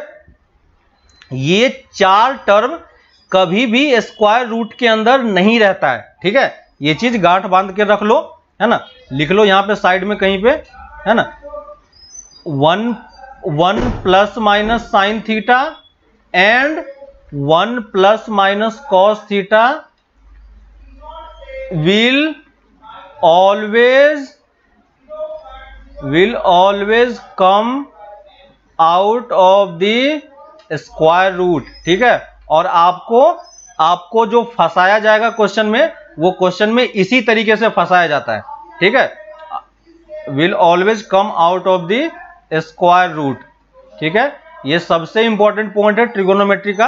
अगर आपको ये चीज समझ में आ जाता है और अगर आपको ये ध्यान रखता है तो आपको ट्रिगोनोमेट्री में कहीं भी वो उलझा नहीं पाएगा, है ना, आप हमेशा इससे निकल जाओगे। क्योंकि प्रॉब्लम हमारा किस वाले पार्ट में आता है, स्क्वायर रूट वाले पार्ट में ही हम लोग आके फंस जाते हैं।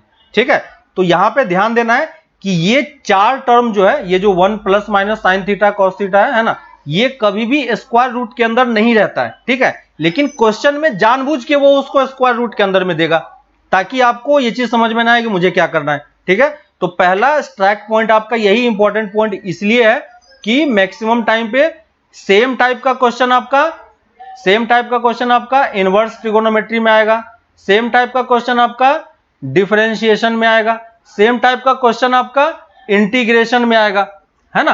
तो ये सब टाइप सेम इसी टाइप का क्वेश्चन आएगा, है ना। यही क्वेश्चन आपको ये 3 चैप्टर में बार बार अलग अलग आएगा। तो अगर आप एक बार आपको ध्यान है तो बाकी इन तीनों चैप्टर जब हम लोग करेंगे तो वहां पे आपको कभी ये डाउट नहीं होगा। तो अगर ये स्क्वायर रूट के अंदर नहीं रहता है तो बाहर निकल के क्या बनता है, अगर ये स्क्वायर रूट के अंदर नहीं रहता है तो स्क्वायर रूट से बाहर कैसे निकलेगा। ठीक है, तो ये वाला देखो, नीचे वाला मैं सॉल्व करता हूं, cos 1 प्लस कॉस थीटा वाला। ठीक है, तो जब भी आपको cos थीटा रहे तो हमें ये वाला फॉर्मूला यूज करना है, 2 cos square theta by 2 minus 1। ठीक है, और 1 minus 2 sign square theta by 2। यहां से देखो 1 को अगर आप इस तरफ लेके आओगे तो क्या बन जाएगा, 1 प्लस कॉस थीटा, और 1 प्लस कॉस थीटा किसके इक्वल हो गया, 2 कॉस स्क्वायर थीटा बाई 2। तो और कॉस स्क्वायर का टर्म क्या कभी रूट के अंदर रहता है, नहीं रहता है ना। तो ये जब रूट से बाहर निकलेगा तो आपको क्या देगा, cos root 2 cos theta by 2। सबको समझ में आया क्या। सेम वैसे ही 1 माइनस कॉस थीटा जब करोगे तो ये रूट से बाहर निकल के क्या दे देगा, 1 माइनस साइन थीटा बाई 2। ठीक है, ये वाला फॉर्मूला मैंने यूज किया, एक बार मैंने ये वाला यूज किया, एक बार मैंने ये वाला यूज किया। ठीक है, तो दोनों से आप अलग अलग फॉर्मूला यूज करके निकाल सकते हो। क्लियर है। 1 प्लस साइन थीटा और 1 माइनस साइन थीटा कैसे बाहर निकलेगा। ठीक है, तो देख लो, 1 प्लस साइन थीटा को मैं क्या लिख सकता हूं, 1 को 1 के जगह पे मैं क्या लिख सकता हूं, sign square theta plus cos square theta. किसी को कोई डाउट है क्या। और साइन थीटा लिखने से बेटर है कि मैं क्या लिखूं, साइन स्क्वायर थीटा बाई 2 लिख सकता हूं या कॉस स्क्वायर थीटा बाई 2 भी लिख सकता हूं, किसी को कोई प्रॉब्लम नहीं है। ये मैंने कहां पे लिखा, इस साइन 1 के जगह पे लिखा, और ये साइन थीटा का टर्म था, है ना। ये मैंने 1 की जगह पे ये वाला टर्म कंप्लीटली लिखा। सबको क्लियर है, सबको क्लियर है। ठीक है, सुब्रजीत देखो, 1 माइनस कॉस थीटा और 1 प्लस कॉस थीटा में मैंने क्या किया, सिर्फ कॉस 2 थीटा का फॉर्मूला यूज किया। कॉस 2 थीटा का फॉर्मूला है, यहां पे रीअरेंज करोगे तो आपका ये दोनों टर्म बाहर निकल के आ जाएगा, है ना। 1 को इस तरफ लेके आओगे तो 1 प्लस कॉस थीटा बन जाएगा। 1 प्लस कॉस थीटा किसके इक्वल होगा, 2 times cos square theta by 2, और इसमें जब रूट लगाओगे तो ये स्क्वायर रूट तो बाहर निकल जाता है ना, तो ये कॉस थीटा बाई 2 आ जाएगा, है ना। तो ये देखो, ये स्क्वायर में तो दिख रहा है, रूट के अंदर तो दिख रहा है, लेकिन एक्चुअली में ये रूट के अंदर कभी रहता नहीं है ना। ये ऑटोमेटिकली बाहर निकल जाएगा, लेकिन बाहर निकालना आपको आना चाहिए, है ना। ये अपने आप तो बाहर निकलेगा नहीं, है ना। तो हमें आपको मेथड पता होना चाहिए कि कैसे बाहर निकलता है। 1 प्लस साइन थीटा और 1 minus cos 1 minus sine theta की बात करता हूं मैं, तो 1 माइनस साइन थीटा में 1 के जगह पे मैं ये पुट कर रहा हूं, है ना। तो 1 के जगह पे sign square theta by 2 plus cos square theta by 2, है ना। याद है आपको identity, sign square theta by 2 plus cos square theta by 2 क्या होता है, 1 होता है। तो 1 के जगह पे मैंने ये लिखा। ये जो साइन थीटा था, साइन थीटा तो साइन थीटा है, इसको साइन थीटा में मैं 2 एंगल वाला फॉर्मूला यूज करता हूं, है ना, डबल एंगल वाला। तो इसको मैं क्या लिख सकता हूं, sine theta by 2 into cos theta by 2, है ना। और अब देखो ये क्या बन गया है, अब देखो अगर आप ध्यान से देखोगे तो ये a प्लस बी का होल स्क्वायर लिखा हुआ है। देखो ये a प्लस बी का होल स्क्वायर लिखा हुआ है, दिख रहा है क्या? a प्लस बी का होल स्क्वायर लिखा हुआ है। और अगर आप a प्लस बी के होल स्क्वायर में स्क्वायर रूट लगाओगे तो वो क्या देगा आपको? Sine theta by 2 plus cos theta by 2। Clear है सबको? है ना? कैसे रूट से बाहर निकला, समझ में आया क्या? और वैसे ही 1 माइनस साइन थीटा होगा तो ये क्या बन जाएगा? Sine theta by 2 minus cos theta by 2। ठीक है, लेकिन हम यहां पे क्या लगाते हैं? मॉड लगाते हैं। ठीक है, एक चीज और ध्यान रखना आप कि स्क्वायर रूट के अंदर अगर आपका परफेक्ट स्क्वायर होता है तो जब ये रूट से बाहर निकलता है तो क्या देता है आपको? मॉड का टर्म देता है। ठीक है, मॉड का टर्म देने का मतलब क्या हो गया? मॉड का टर्म देने का मतलब ये हो गया कि आप अंदर में कुछ भी पुट करोगे हमेशा आपको पॉजिटिव क्वांटिटी ही बाहर मिलेगी, है ना? क्योंकि यहां पे देखो sine theta by 2 minus cos theta by 2 का टर्म है, तो इस दोनों में से जो पॉजिटिव, जो बड़ा होगा वो टर्म पहले लिखा जाएगा, है ना? अगर साइन थीटा बाई 2 बड़ा होगा तो ये स्क्वायर रूट से जब आप बाहर निकालोगे तो क्या लिखोगे? Sine theta by 2 minus cos theta by 2, है ना? मॉड को आप हटा भी सकते हो अगर आपको पता चल जाए कि sine theta by 2 cos theta by 2 से ज्यादा है तो, है ना? और अगर आपको पता नहीं है तो इसलिए हम क्या लगा लेते हैं? मॉड लगा लेते हैं। और अगर कॉस थीटा बाई 2 बड़ा होगा तो हम cos theta by 2 minus sine theta by 2 लिखेंगे। ठीक है, तो इसलिए मैं यहां पे मॉड लगा देता हूं ताकि आपको ये ध्यान रहे कि हमेशा हमें इसका क्या लेना है? पॉजिटिव वाला पार्ट ही लेना है, चूज करना है। क्लियर है? तो ये 4 पॉइंट सबको क्लियर हो गया क्या? ये 4 पॉइंट सबको क्लियर हो गया क्या? है ना? हमेशा आपको इसी टाइप के क्वेश्चन में वो आपको फंसा के देगा क्वेश्चन सॉल्व करने के लिए और बोलेगा कि क्वेश्चन सॉल्व करके बताओ, है ना? मैक्सिमम टाइम पे वो स्क्वायर रूट के टर्म आपको इसी तरीके से बना बना के वो देता है। ठीक है, तो अभी आपको नहीं मिलेगा, एनसीईआरटी बुक में ये चीज नहीं मिलेगा, लेकिन जेई वगैरह के क्वेश्चन वगैरह देखोगे, है ना? और जो आपको शीट मिलेगा ट्रिगोनोमेट्री का, वहां पे आपको ये चीजें समझ में आएगी। ठीक है, तो यहां पे हमने ये चीजें सॉल्व की, और बताया कि सीएनडी कैसे यूज करता है। ठीक है ना? तो क्वेश्चन नंबर 11 से लेके 21 तक सब जगह पे बस सीएनडी फॉर्मूला यूज हुआ है। बस आप देखोगे तो आपको समझ में आ जाएगा कि कैसे क्वेश्चन यूज हो रहा है। ठीक है, अगर हमें ये चीज प्रूफ करने के लिए दिया जाता है, ठीक है, एक और क्वेश्चन मैं लेता हूं, प्रूफ करने वाला है, मैक्सिमम क्वेश्चन इसमें प्रूफ करने के लिए ही आता है बोर्ड के एग्जाम में। ठीक है, तो मान लो अगर मुझे किसी ने ये क्वेश्चन प्रूफ करने के लिए दिया है, cos 4x equal to 1 minus 8 cos square x into sine square x. ठीक है, मुझे ये प्रूफ करने के लिए दिया हुआ है, तो मैं कैसे प्रूफ करूंगा? ठीक है, तो जब भी आपको प्रूफ करने के लिए कोई टर्म दे तो सबसे पहला काम आप जो करोगे वो एंगल को देखोगे। तो यहां पे देखो, यहां पे कौन सा एंगल है? फोर्थ एंगल है। और यहां पे कौन सा एंगल है? सिंगल एंगल है। इसका मतलब जो हमारा जर्नी होने वाला है वो कहां से कहां जाएगा? 4 से लेके x तक जाना है। तो डायरेक्टली हम 4 से लेके x तक तो नहीं जा सकते क्योंकि हमें फोर्थ एंगल का कोई फॉर्मूला नहीं पता है ना? तो हम फोर्थ एंगल से पहले किस एंगल पे जाएंगे? ट्वाइस एंगल पे जाएंगे, और ट्वाइस एंगल से किस एंगल पे जाएंगे? x पे जाएंगे, है ना? तो हमें ये ट्रांजिशन पता है ना? डायरेक्टली फोर्थ से हम 1 पे नहीं जाते हैं, हम थ्राइस से 1 पे जा सकते हैं क्योंकि थ्राइस एंगल का हमें फॉर्मूला पता है ना? लेकिन फोर्थ से 1 का फॉर्मूला नहीं पता है, 6 से 1 का फॉर्मूला नहीं पता है। तो आपको इस तरीके से ब्रेक कर करके जाना पड़ेगा। तो हम 4x से पहले कहां पे जाएंगे? ट्वाइस x से, और ट्वाइस x से कहां पे जाएंगे? x पे। क्लियर है? तो हमें ये चीज समझ में आ रहा है। तो लेफ्ट हैंड साइड से मैं स्टार्ट करूंगा। cos 4x को मैं क्या लिखूंगा? cos ऑफ 2 इंटू 2x, है ना? और देखो cos 2x का फॉर्मूला मैं यूज कर सकता हूं। तो cos 2x का फॉर्मूला यूज करोगे तो cos 2 थीटा का फॉर्मूला हमारे पास 2 है, 2 cos square theta minus 1 minus 2 sign square theta, है ना? तो हम यहां पे कौन सा यूज करेंगे? ये वाला, सेकेंड वाला यूज करेंगे। क्यों? क्योंकि उसी टाइप का हमें दिख रहा है, 1 माइनस समथिंग है ना? तो cos 2 थीटा का फॉर्मूला मैं क्या यूज करूंगा? 1 माइनस 2 साइन स्क्वायर, इस वाले एंगल का हाफ एंगल, तो उसका हाफ एंगल कितना हो जाएगा? ये हो जाएगा, है ना? cos 3x कहां पे यूज करोगे? cos 3x यूज नहीं कर पाएंगे। cos 3x यूज करोगे तो आपको क्या करना पड़ेगा? यहां पे 4x है ना, तो 4x में आप 3x कैसे यूज करोगे? तो आपको अगर 3x यूज करना है तो आपको क्या जाना पड़ेगा? cos 3x प्लस x में ब्रेक करना पड़ेगा, है ना? और फिर यहां पे cos a प्लस b का फॉर्मूला यूज करोगे, फिर उसके बाद सॉल्व करोगे, है ना? तो वो जो प्लस वाला फॉर्मूला होता है, प्लस वाला फॉर्मूला थोड़ा सा लेंदी होता है, आपको वो दिख रहा होगा कि फॉर्मूला अपने आप में क्या एक लेंथी है ना। तो इसलिए हम मल्टीप्लिकेशन वाले फॉर्मूले पे ज्यादा डिपेंडेंट रहते हैं, है कि नहीं।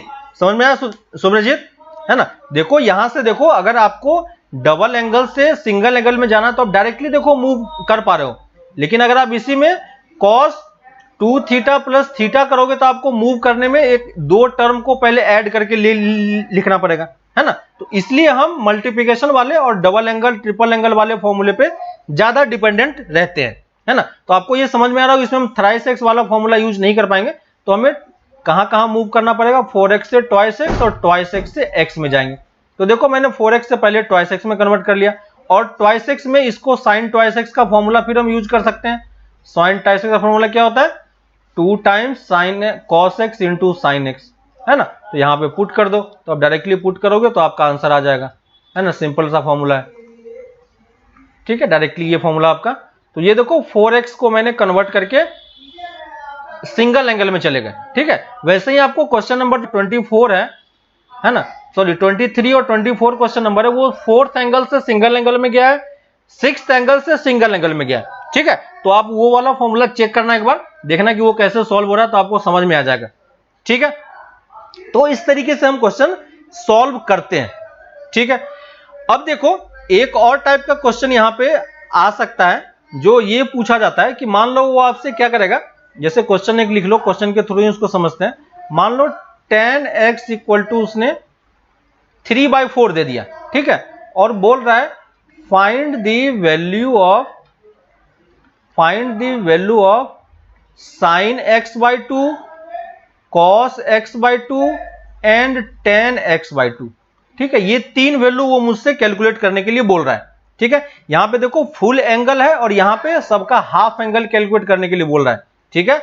तो मैक्सिमम स्टूडेंट करते क्या है, वो देखो मैक्सिमम स्टूडेंट करते क्या है कि यहां पे आपको tan x/2 कैलकुलेट करने का है, तो tan x/2 में डायरेक्टली वो क्या करते हैं, जो गिवन एक्सप्रेशन है उसको 1/2 से मल्टीप्लाई कर देते हैं। तो क्या ये मल्टीप्लिकेशन होगा, क्या ये मल्टीप्लिकेशन इस तरीके से नहीं होता है ना। तो कभी भी ये गलती नहीं करना है कि अगर एंगल हाफ करना है, इसका मतलब ये नहीं कि इसको हाफ करके आंसर निकाल लिए, ठीक है। तो आपको एक्चुअली में फॉर्मूला यूज करके निकालना पड़ेगा, ठीक है। तो यहां पे जो एंगल हमें दिया हुआ है वो tan x इक्वल टू 3/2 दिया हुआ है ना, 3/4 दिया हुआ है। तो हम क्या करेंगे कि अब हमें देखना है कि हमें जाना किस में है, sin x/2 निकालना है, cos x/2 निकालना है, tan x/2 निकालना है। तो tan x से tan x/2 में जाने के लिए हमारे पास फॉर्मूला है ट्वाइस x वाला, है ना। लेकिन हम उसमें भी नहीं जाएंगे, हम क्या ट्राई करेंगे, देखो हमारे पास cos 2 थीटा का फॉर्मूला ऑलरेडी है। cos 2 थीटा का फॉर्मूला क्या होता है, 2 cos स्क्वायर थीटा माइनस 1। देखो मैं cos 2 थीटा को कितना एक्सटेंसिवली यूज कर पा रहे हैं, है ना। और क्यों यूज कर पा रहे हैं, क्योंकि यहां पे देखो ये क्या कर रहा है, डायरेक्टली डबल एंगल से सिंगल एंगल में तो जा ही रहा है, लेकिन देखो cos से ये cos में भी जा रहा है और cos से ये sin में भी जा रहा है ना। तो डायरेक्टली ये सिंगल ट्रिगोनोमेट्रिक फंक्शन में ये मूव कर जा रहा है ना। तो इसलिए हम इसको एक्सटेंसिवली यूज करते हैं, ठीक है। तो यहां पे देखो हमें tan x चाहिए, हमें x/2 चाहिए। तो अगर मैं cos x किसी तरीके से निकाल लेता हूं, तो cos x का फॉर्मूला मैं क्या लिख पाऊंगा, x² 2 - 1 - 2 sin² x/2, है ना। तो अगर आपको ये वैल्यू पता होगी तो आप cos x/2 निकाल सकते हैं, क्लियर है। अगर ये वैल्यू पता है तो आप sin x/2 भी निकाल सकते हो। तो देखो हमें tan x/2 पता है, और ट्रायंगल वाले प्रॉपर्टी से अगर आप ट्रायंगल को, इस वाले एंगल को x मान लेते हो, तो ये 3 हो जाएगा, ये 4 हो जाएगा और ये 5 हो जाएगा। तो अगर आपको tan पता है तो cos भी तो हम निकाल सकते हैं। cos कितना हो जाएगा, 4/5, है कि नहीं। तो आपके पास cos मिल गया, और उसके बाद ये फॉर्मूला पुट कर लो, डायरेक्टली आप cos x/2 निकाल पाओगे, sin x/2 निकाल पाओगे। और एक बार अगर आपके पास sin x/2 cos x/2 आ गया, तो आप tan x/2 भी निकाल सकते हो, बस दोनों को क्या करना है, डिवाइड करना है। तो देखो मैं फॉर्मूला यूज कर रहा हूं, cos x को मैं क्या लिखूंगा, 2 cos स्क्वायर x/2 - 1, है ना। पहला वाला फॉर्मूला मैं यूज कर रहा हूं, cos x/2 निकालने का ट्राई कर रहा हूं। cos x की वैल्यू कितनी है, 4/5 equal to 2 cos square x/2 - 1। और इसको जब आप सॉल्व करोगे तो कितना आ जाएगा, cos स्क्वायर x/2 की वैल्यू कितनी हो जाएगी, सॉल्व करके देखना, 9/10 आ रहा है, ठीक है। तो यहां से cos x/2 की वैल्यू कितनी होगी, cos x/2 की वैल्यू √9/10, और आपको याद होगा कि ये प्लस माइनस साइन के साथ आएगा। ठीक है, अब यहां पे डिपेंड किस पे करेगा, साइन की आपका कहां पे है, एंगल पे डिपेंड करेगा। ठीक है, तो मैं यहां पे मान के चल रहा हूं कि जो आपका एंगल है ना, x lies in first quadrant. ठीक है, मैं x को फर्स्ट क्वाड्रेंट में मान के चल रहा हूं कि x हमारा फर्स्ट क्वाड्रेंट में। तो अगर हमारा x फर्स्ट क्वाड्रेंट में है, मतलब x की वैल्यू हमें कहां से कहां लाई कर रही है, 0 से π/2 के बीच में लाई कर रही है। तो x/2 भी हमारा कहां लाई करेगा, 0 से π/4 के बीच में लाई करेगा। यानी अगर ये हमारा फर्स्ट क्वाड्रेंट है तो ये भी तो हमारा क्या होगा, फर्स्ट क्वाड्रेंट ही होगा। और फर्स्ट क्वाड्रेंट में cos क्या होता है, पॉजिटिव होता है। तो हम कौन सा साइन लेंगे, प्लस वाला, है ना। तो cos x/2 की वैल्यू आप कितनी लिख पाओगे, 3/√10। ठीक है, अगर वो किसी और क्वाड्रेंट में दिया होता तो उस हिसाब से हम प्लस माइनस का साइन डिसाइड करते हैं। ठीक है, आपके पास cos x/2 की वैल्यू मिल गई, और अगर आपको cos x/2 मिल गया तो cos x का दूसरा वाला फॉर्मूला अगर आप यूज करोगे, है ना, तो cos x का दूसरा वाला फॉर्मूला क्या है, 1 - 2 sin स्क्वायर x/2। ठीक है, देखो मैं दूसरा वाला फॉर्मूला यूज कर रहा हूं और डायरेक्टली मैं यूज करके sin x/2 निकालने का ट्राई करूंगा। ठीक है, तो दूसरा वाला फॉर्मूला यूज करूंगा मैं, cos x/3 की वैल्यू, cos x की वैल्यू पता है हमें 1 - 2 sin स्क्वायर x/2, है ना। यहां से जब आप sin स्क्वायर x/2 की वैल्यू कैलकुलेट करोगे तो कितना आ जाएगा, 1/10, है ना। और sin x/2 की वैल्यू कितनी हो जाएगी, 1/√10। ठीक है, नेगेटिव वाला साइन मैंने क्यों नहीं लिया, समझ में आ रहा है। ठीक है, और आपके पास sin x/2 है, cos x/2 है, तो हम tan x/2 भी निकाल सकते हैं। कितना हो जाएगा, 1/3। दोनों को बस डिवाइड ही तो करना है। क्लियर है। तो किस तरीके से हम गिवन एंगल से हाफ एंगल भी कैलकुलेट कर पा रहे हैं, समझ में आ रहा है। इस तरीके से कभी एंगल को हाफ डिवाइड करके टर्म को हाफ से डिवाइड नहीं करना। ठीक है, प्रॉपर्ली फॉर्मूला यूज करके आपको क्वेश्चन सॉल्व करके बताना है। क्लियर है, कर पाओगे, है ना। तो यहां पे हमने कुछ इंपॉर्टेंट प्रॉपर्टीज देखी, और एक जो सबसे इंपॉर्टेंट वाला पार्ट था वो रूट वाला पार्ट। ठीक है, तो उस रूट वाले पार्ट को ध्यान रखना। अभी वो खैर आपको मिलेगा नहीं, लेकिन जब आगे किसी क्वेश्चन में आएगा तो मैं आपको वहां पे याद दिला दूंगा कि ये वाला टर्म है ना। और कभी आपको इस टाइप का टर्म दिख जाए तो आप ऑटोमेटिकली समझ जाओगे कि हमें कौन सा वाला पार्ट यूज करना है। ठीक है, तो इसके बाद यहां तक करने के बाद आप एक्सरसाइज 3.3 में, है ना, 3.3 में 1 से लेके 10 तक कर चुके हो, है ना। 25 तक क्वेश्चन है, आप 10 से लेके 20 तक ट्राई करना। ठीक है, 1 से लेके 15 तक मैं क्वेश्चन डिस्कशन करा दूंगा। ठीक है, क्योंकि आपको उधर वो जेई वाला शीट भी कंप्लीट करना है। ठीक है, तो इसलिए मैं इधर थोड़ा सा कम क्वेश्चन दे रहा हूं, लेकिन आपको करना है ना, टाइम निकाल के आपको प्रोसीड करना ही है। 3.3 में, एक्सरसाइज 3.3 में अप टू क्वेश्चन नंबर 15। ठीक है, अगर आपके पास टाइम है तो आप आगे भी क्वेश्चन ट्राई कर सकते हो। ठीक है, लेकिन ये करने के साथ ही आपका जेई का एक्सरसाइज 2 आपका कंप्लीट होना चाहिए। ठीक है, बाकी 25 क्वेश्चन उसमें और हैं, तो वो 25 क्वेश्चन कंप्लीट करके एक्सरसाइज 2 हमारा कंप्लीट होना चाहिए, तो फंक्शन वाला पार्ट हमारा कवर हो जाएगा। ठीक है, फंक्शन वाला पार्ट कवर हो जाएगा। उसके बाद हम लोग ट्रिगोनोमेट्री वाला पार्ट कवर करेंगे अच्छे से। ठीक है, ट्रिगोनोमेट्री वाला पार्ट कवर करने के बाद एनसीईआरटी के हिसाब से हम लोग पहले क्वाड्रेटिक वाला पार्ट कवर करेंगे। ठीक है, क्वाड्रेटिक और कॉम्प्लेक्स नंबर पढ़ेंगे, और क्वाड्रेटिक और कॉम्प्लेक्स नंबर पढ़ने के बाद हम लोग फिर अपने लिमिट वाले पार्ट पे, कैलकुलस वाले पार्ट पे जाएंगे, है ना। तो आपके पास एक्चुअली में 2 टाइप है ना। देख लो एक बार थोड़ा सा कोर्स प्लान कैसे कैसे हमें मूव करना है ना। जो आपका मैथमेटिक्स है इसमें आपका बहुत सारा पार्ट है। ठीक है, तो अभी जो हम लोग पढ़ रहे हैं वो कौन सा पढ़ रहे हैं, अभी हम लोग ट्रिगोनोमेट्री पढ़ रहे हैं। तो ट्रिगोनोमेट्री अपने आप में एक अलग पार्ट होता है। ठीक है, इसके बाद यहाँ पे आपका एलजेब्रा वाला पार्ट आता है। ठीक है, इसके बाद आपका कैलकुलस वाला पार्ट आता है। ठीक है, और कैलकुलस में भी कौन सा पार्ट आता है, पहले डिफरेंशियल कैलकुलस आता है और एक इंटीग्रल कैलकुलस आता है। ठीक है, उसके अलावा 3D ज्योमेट्री वगैरह वो सब भी चैप्टर है, तो उसमें अभी मैं नहीं जा रहा हूं। ठीक है, तो अभी जो हम लोग मूव कर रहे हैं, अभी हम लोग ट्रिगोनोमेट्री वाला पार्ट कर रहे हैं। ठीक है, ये ट्रिगोनोमेट्री का हाफ पार्ट है। हाफ पार्ट आप 12th में जाके पढ़ोगे। ठीक है, तो अभी हम लोग ट्रिगोनोमेट्री का आधा पार्ट कर रहे हैं, है ना। इनवर्स ट्रिगोनोमेट्री 12th में, तो हम लोग 12th में जाके ही करेंगे। लेकिन जो बेसिक पार्ट है इनवर्स ट्रिगोनोमेट्री का वो मैंने आपको बता दिया है, ताकि आपको कहीं आगे कोई प्रॉब्लम नहीं होगा।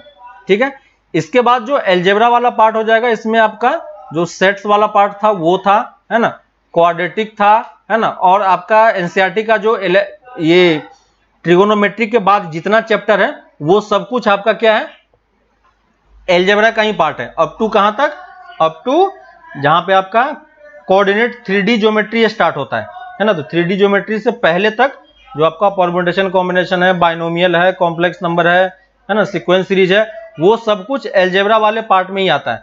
तो अलजेब्रा वाले पार्ट में हम लोग ये क्वाड्रेटिक वाला पार्ट पहले अच्छे से कंप्लीट करेंगे। ठीक है, क्वाड्रेटिक वाला पार्ट कंप्लीट होने के बाद, है ना, क्वाड्रेटिक वाला पार्ट कंप्लीट होने के बाद हम लोग फिर कॉम्प्लेक्स नंबर इसी के साथ हम लोग साथ में ही कवर कर लेंगे। ठीक है, तो क्वाड्रेटिक और कॉम्प्लेक्स नंबर एक बार जब आपका कवर हो जाएगा और ट्रिगोनोमेट्री आपका इधर कवर हो चुका है, तो हम लोग कैलकुलस वाले पार्ट पे बढ़ सकते हैं, है ना। डिफरेंशियल कैलकुलस में हम एक चैप्टर पढ़ चुके हैं, फंक्शन वाला, है ना। तो फंक्शन हमारा किस में आता है, कैलकुलस वाले पार्ट में आता है। ठीक है, और फंक्शन का नेक्स्ट पार्ट है लिमिट। ठीक है, तो लिमिट पढ़ने से पहले हमें ये ट्रिगोनोमेट्री पढ़ना जरूरी है, इसलिए हम लोग ट्रिगोनोमेट्री वाले पार्ट पे कर रहे हैं। ठीक है, तो हम लोग ये धीरे धीरे करके इस वाले पार्ट में मूव करते जाएंगे। ठीक है, तो कुछ चैप्टर यहां से लिमिट पढ़ेंगे, लिमिट में आपका टाइम लगेगा, प्रैक्टिस के लिए भी आपको टाइम चाहिए, इसलिए हम लोग इस वाले पार्ट को जल्दी से कवर करके आपको प्रैक्टिस के लिए ज्यादा टाइम आपको दे दिया जाएगा। ठीक है, लिमिट कवर हो जाएगा अच्छे से, तो आपका कॉन्टिन्यूटी और डिफरेंशिएबिलिटी हम इसी के साथ आगे फिर कवर करना स्टार्ट कर देंगे, है ना। और यहां से मूव करते हैं, जैसे ही आप लिमिट क्रॉस करोगे आप 12th में पहुंच जाओगे। ठीक है, तो आपका 12th का बुक भी रेडी होना चाहिए, है ना। अभी खरीदने की जरूरत नहीं है, लेकिन आप अगर आपके पास अवेलेबल है आसपास तो कहीं पे, तो आप लेके रख सकते हो अभी, क्योंकि लिमिट के बाद हम लोग डायरेक्टली 12th वाले पोर्शन में कवर करके घुस जाएंगे और वहां पे डिफरेंशियल वाला पार्ट कवर होगा, फिर हम लोग उसी के साथ इंटीग्रेशन में मूव कर जाएंगे, है ना। तो ये सब हम लोग इस तरीके से मूव कर रहे हैं, लेकिन उससे पहले हमें ये सब वाला पार्ट कवर करना है। ठीक है, तो ये सब हम लोग धीरे धीरे करके आगे बढ़ेंगे। अभी आपको एक्सरसाइज 3.3 कवर करना है, कंप्लीट करना है, ये 115 तक, और जेई वाला शीट आपको कंप्लीट करना है। ठीक है, 15 से आगे भी आप ट्राई करना अगर आपके पास टाइम है तो। ठीक है, क्योंकि कल फिर हमको उसको पूरा कंप्लीट करना पड़ेगा। ठीक है, और कल हम लोग इसी का नेक्स्ट आगे वाला पार्ट देखेंगे। ठीक है, या और कुछ क्वेश्चंस कर लेंगे, तो आपको क्वेश्चन के थ्रू और मैं समझा दूंगा कि कैसे ये सब क्वेश्चन सॉल्व होता है। ठीक है, तो फिर हम लोग आगे मिलते हैं कल नेक्स्ट क्लास में, तब तक आप लोग ये सब पार्ट आगे कंप्लीट करो। ठीक है, चलो बाय।